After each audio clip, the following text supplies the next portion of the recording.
दोस्तों, भारत के अंदर कतर के अमीर का जो दौरा है वो काफी ज्यादा चर्चा में है और इस दौरे से भारत का पड़ोसी खास करके पाकिस्तान काफी ज्यादा जला हुआ है और भारत के पीएम मोदी ने सारे प्रोटोकॉल को तोड़ते हुए कतर के अमीर को एयरपोर्ट पर जाकर रिसीव किया है, जिसके बाद भारत और कतर के संबंधों में काफी ज्यादा गर्मजोशी आई है। अब आप सभी एक प्रश्न पूछोगे कि रुक जाओ, ये वही देश है ना जिसने भारत के पूर्व 8 नौसेना के जो नौसैनिक थे उनको फांसी की सजा सुनाई थी। जी हां, आप सभी ने सही समझा, ये वही देश है। पर भारत और कतर की दोस्ती अब एक इतने नेक्स्ट लेवल के ऊपर पहुंच चुकी है कि पीएम मोदी के कहने के पश्चात कतर ने हमारे सारे नेवी अफसरों को छोड़ दिया था और वहीं से भारत और कतर की दोस्ती की एक प्रकार से आप कहो तो नींव रखी गई थी। और अब कतर के अमीर या एक प्रकार से आप कहें कि वहां के सुल्तान, सबसे बड़े हेड ऑफ स्टेट भारत के दौरे पर आए हैं, तो पीएम मोदी ने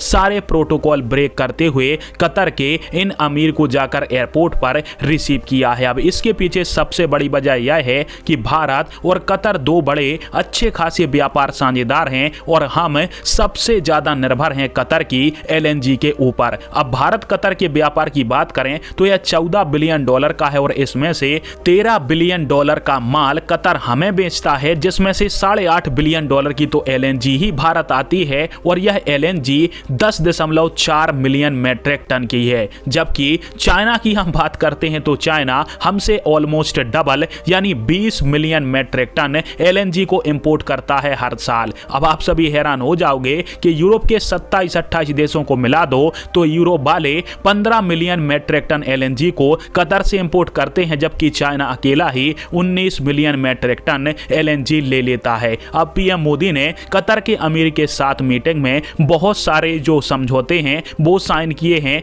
जिनमें से सबसे बड़ा समझौता भारत और कतर की रणनीतिक साझेदारी के ऊपर हस्ताक्षर, यानी अब भारत का कतर पक्का वाला मित्र बन चुका है और आगे चल के भारत और कतर अपने व्यापार को जो है वो $28 बिलियन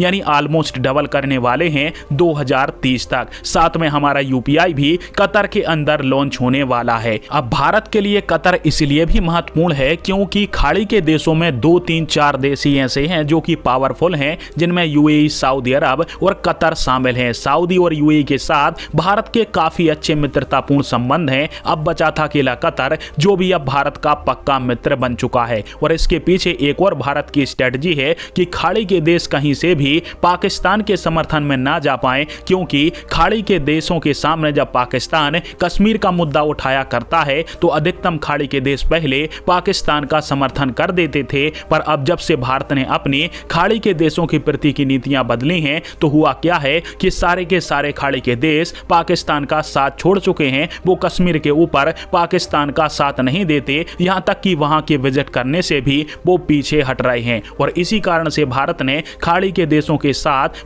अपनी जो मित्रता है उसको आगे बढ़ाया है, क्योंकि इससे भारत की जो क्रूड ऑयल है और नेचुरल गैस है उसकी निर्भरता भी खत्म हो जाएगी। साथ में भारत को एक मित्र के रूप में गल्फ देशों में काफी अच्छे संबंध एंजॉय करने का भी मौका मिल